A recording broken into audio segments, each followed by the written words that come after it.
Portal removal in 8.1.5 is the latest example of Blizzie knows best. This is MultimediaJay Radio Style for Saturday, March 9th, 2019. Let's start the show. MultimediaJay Radio Style.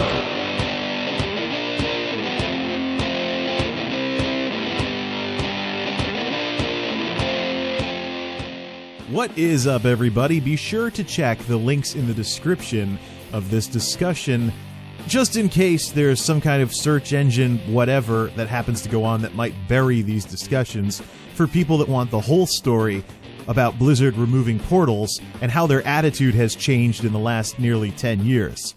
So as we mentioned earlier, Bornak kind of poked the hornet's nest with regards to the portal removals that are going on in World of Warcraft in patch 8.1.5. And the interesting thing here is that it got over 5,000 replies in one thread alone, and now, of course, there had to be this official Blizzard something or another also landing on the blue tracker, with called Rearranging and Removing Portals. The interesting thing here is, though, with Blizzard's Blizzie knows best, finger-waggy attitude towards the player base over the years, what's interesting is that we've had this discussion before, and the change in tone since the last time portals were removed really shows just how Blizzard has gone pretty far in the wrong direction in the last just under 10 years. Blizzie knows best, unfortunately, is an attitude that I am more familiar with than I should be, but it's not something that I'm surprised by anymore. It's also one of the reasons why I have no interest in returning to the game, and am playing competing games instead. But just for the heck of it, let's go over this blue text right here with regards to the post about rearranging and removing portals. From the beginnings of World of Warcraft, game designers have had a number of guiding principles. Sometimes these notions change quickly, and sometimes they evolve slowly. But a few guiding principles have remained more or less the same throughout WoW's history. One such lodestar has been, don't overuse portals between locations in the world. Too many eliminations of the distance between places can diminish a sense of the world having a meaningful size. That is pure damage control and retconning the history of the game. Anybody who's been around since the early expansions will be able to tell you, especially if they were following the forums like I was in those days, that portals were not a topic of discussion until Cataclysm when they were first removed. And even then, the philosophy towards the player base and the attitudes and the tone were quite different. And that's why I'm including a link not only to this most recent discussion about portals with the community managers, but also the old Bashiok discussion from 2010, when portals were removed from Shattrath and Dalaran and replaced with class trainers and some form of publicly accessible auction house, as opposed to the engineering one that existed in the original expansion. Portals have been a part of World of Warcraft for the entire time the game has had expansions. They first came up in Shattrath, and if this was really some kind of guiding principle or whatever, we would have seen them go away during Lich King, because Dalaran was an upgraded Shattrath. It wasn't until Cataclysm, interestingly enough, in the beginning of the 10 years of downturn for this game, that we started seeing things getting taken away and some kind of discussion having to be had, so to speak, to explain what the deal was to the player base. Let's read the next part of the new discussion here. Of course, there's an equal opposite design consideration. Don't make it too inconvenient to get from most places to most other places. Some amount of convenience is vital. Not every visit to a wondrous landscape is your first. We know that when it's your 100th visit, you don't want the flight over to be the bulk of your time spent.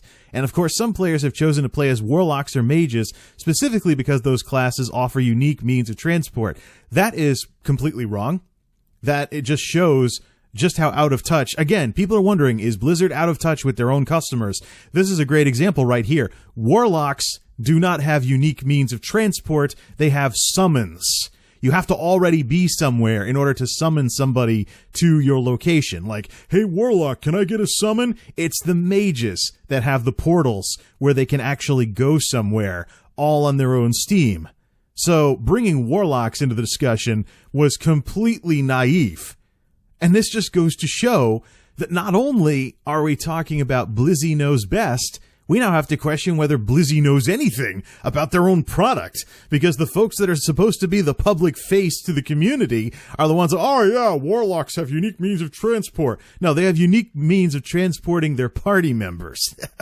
Unless you want to count something like Demonic Circle or something like that. But in terms of in the scope of portals and whatnot, I don't think some of the, from point A to point B things that warlocks have are really the sort of are really relevant here. We're talking about fast travel, and I don't think, teleporting around small distances like warlocks have is really what folks had in mind here. But the final piece of damage control is in the very next paragraph.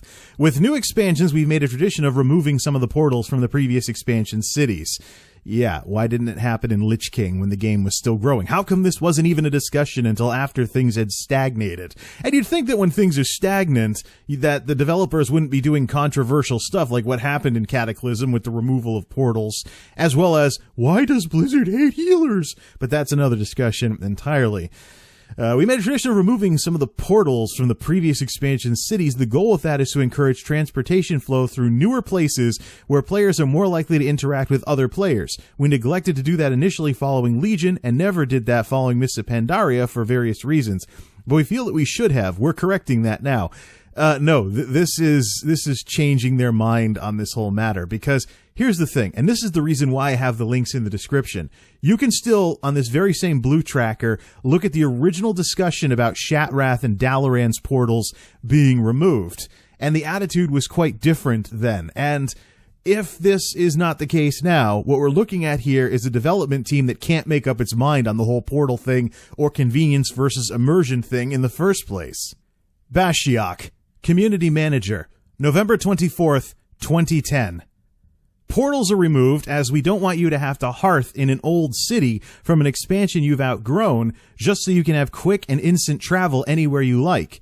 Those expansions had content that was far removed from things like auction houses and class trainers and thus contained portals. They were removed from those things because we didn't want the expansion content, which would hold the bulk of the player base, to in turn also remove them from the classic Azeroth world. That's no longer the case. Cataclysm has content near your faction capitals, which have auction houses and class trainers. As for new characters leveling, who will eventually hit Shattrath and Dalaran, they now have auction houses and class trainers in place of portals. This is the difference right here. First off, this makes a bit more sense. Instead of this, we're taking something away, it's we're taking something away, but we're giving you something to make up for what we took away. In this case, the ability to have capital city services in the Shattrath and Dalaran capitals as people were going through the expansion content. So that way people wouldn't miss the portals, because the portals were primarily to split the player base between Shattrath, Dalaran, and to have people actually still in the original world. But I think even in 2010, that very attitude of putting in the portals and the discussions and arguments that have happened in our day and age as a result of this decision, I think even that is an early indicator of one of the problems in Cataclysm that had been developing since things stagnated in Lich King. And this is what I keep going back to, and others agree with me on this as well, as I've seen from other videos and commentaries about what has happened to this game in the last 10 years. Here's the thing. I've played the game since Classic, since 2006. And from 2006 to 2016, so it was a nice 10-year run. But the big thing is, I've seen the game and its ups and downs, and I agree with the people who say that starting with Trial of the Crusader in Lich King, the attitude in the game started to change.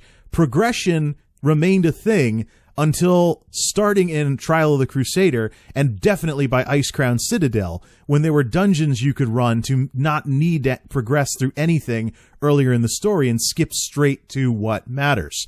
Probably, and this is why World of Warcraft is probably going to go down in history as being a net negative for the genre when all is said and done, but this attitude of getting to the good stuff, it's a problem.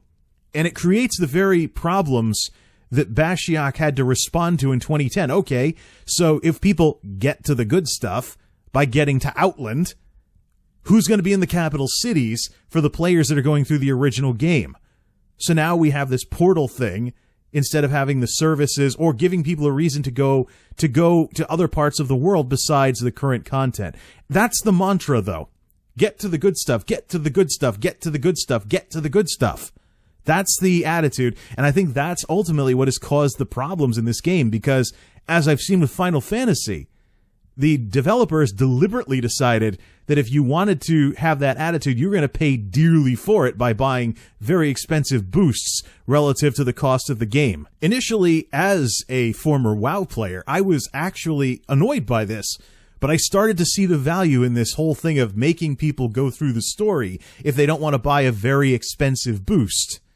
Because it's a Final Fantasy game. Final Fantasy games are known for their stories with characters you get attached to, and especially after you finish the main quest for the original game, which had to be rebuilt from scratch, you start seeing the story elements and the storytelling really start to take off. Then you factor in the alt-friendliness of changing your class or job just by changing your weapon, and you have a couple of reasons to go back into other parts of the world after you've gone through them the first time. So that way the world stays more populated and you actually see players in other parts of the world. Now, I don't think Final Fantasy is the best at this. I think Guild Wars 2 and ESO blow them away, and this is one of the ways that Final Fantasy is a little dated. But this whole thing of get to the good stuff, if we stop and think about how we play these games, especially when we bring new players into the fold, this whole get to the good stuff thing is where all of this nonsense came from. We wouldn't be arguing about portals, and we wouldn't be arguing about flying even, if we didn't have this situation where, beginning with at the peak of the game before it started declining, the attitude in the game changed from there are reasons to still do previous tiers of content to only the current stuff matters. And it hasn't gotten any better since mid to late Lich King either. Bashiak and his folks were talking about how they wanted to balance the content between the expansion and the original world, so that way Azeroth wasn't deserted when everybody was in Outland and Northrend. But they wouldn't have had this problem if there were still reasons to be in other parts of the world besides whatever the current content is. And as we've seen since then, we now have an environment where good luck getting people to be anything different from the usual get to the good stuff attitude. Because you come in to 120 levels, and if you actually try to play the game the real way, you'll do everything out of order. Cataclysm, Burning Crusade, Lich King, back to Cataclysm, then finally the story will move forward.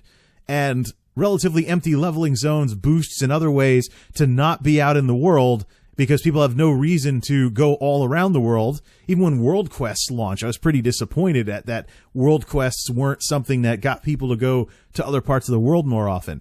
It's just a problem that other games have figured out without copying WoW in order to do so. And that's the real head scratcher here is, does Blizzard like having a game that is known for its finger-waggy, Blizzie knows best developer team and their attitude towards their paying customers when the competition is trying its own original things and not just following the former leader of the genre? I keep bringing this up because I'm going to say this as many times as I need to before people start realizing, yeah, dude, you got a point. Heck, I have half a mind to send this discussion to Asmongold once it gets on Twitter, once it uploads. He might have a blast with this sort of thing. And he won't have to, and he'll be able to put his gameplay footage across the entire screen because this is it. This is a podcast. So, but if you look at the attitude difference, and let's take a look at Bashiak here. Let's look at Bashiak here. It's a little bit more friendly human face type stuff here.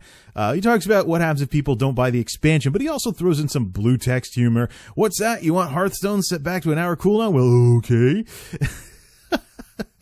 But I think going all the way back to the very beginning of the discussion about we want people to be in the expansion content, but also have a reason to come back to their capital cities. I think if they had taken a different approach with design back then, they probably would have avoided this whole portals thing altogether. But one thing we do have to bring up, though, is that competing MMOs that have been answering this question about how to balance convenience with immersion, they now put World of Warcraft at a disadvantage because as part of the recurring ego problems I've seen from this developer team, if there's ever a good idea in another game, you'll get a wishy-washy merry-go-round runaround if you're a player and you bring this up on the forums or something. You'll say, hey, this other game has this good idea that they do.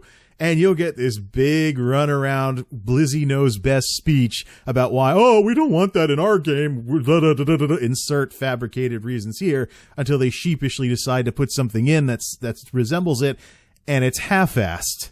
And I've seen this from WoW before. Take Warlords of Draenor, for example, and all the wailing and gnashing of teeth that took place because of the whole flying thing.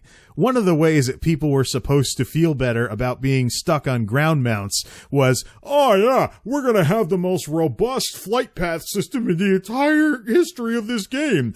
You'll be able to easily just get from point A to point B with flight paths and do your content on the ground. Here's the problem, though. by doing that, even if they had the most spider-webby flight path system out there, where literally click, click, click, round and round and round, anywhere you want to go on the flight path system, what you basically have there is a half-ass version of what ESO has. In ESO, you go to a way shrine, or you pay money if you want to teleport from out in the world, and it's a pretty hefty fee.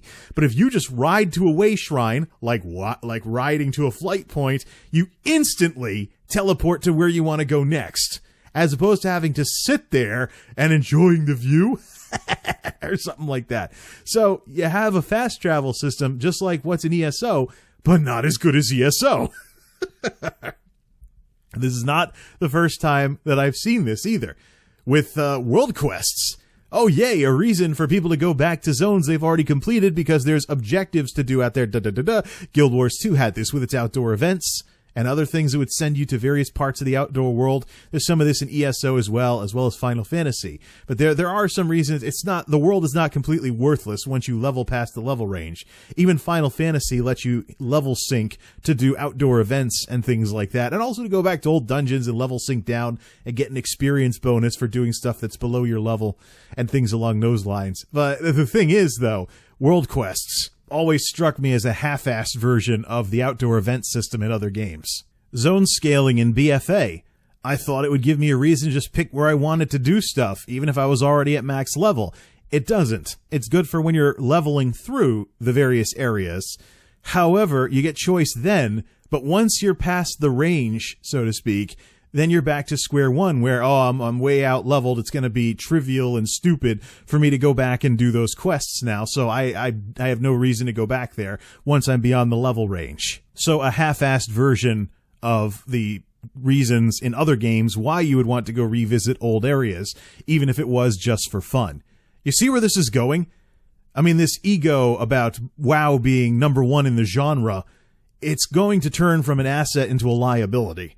Because other games are coming up with better ideas nowadays. And Blizzard, in the name of looking clever or whatever their reasoning happens to be, so long as they hold on to this old mentality, we're going to keep seeing these versions of stuff that other games do better not be as well deployed in World of Warcraft, and we'll keep seeing the kind of nonsense that we keep seeing. And this is just the latest showcase of how Blizzie knows best is such a problem. This whole finger wagging, no, here's our attitude. We know you're mad about all of this, but again, compare the forums of these MMOs and look at the difference in the attitudes and the professionalism. I do agree with them that if they're going to have portals at all, the portal rooms need to be organized and not end up sloppy like the Cleft of Shadows in Orgrimmar. However, here's my prediction. It is March 2019. So if I get proven right in a couple of years or whatever, come on back and have a good laugh.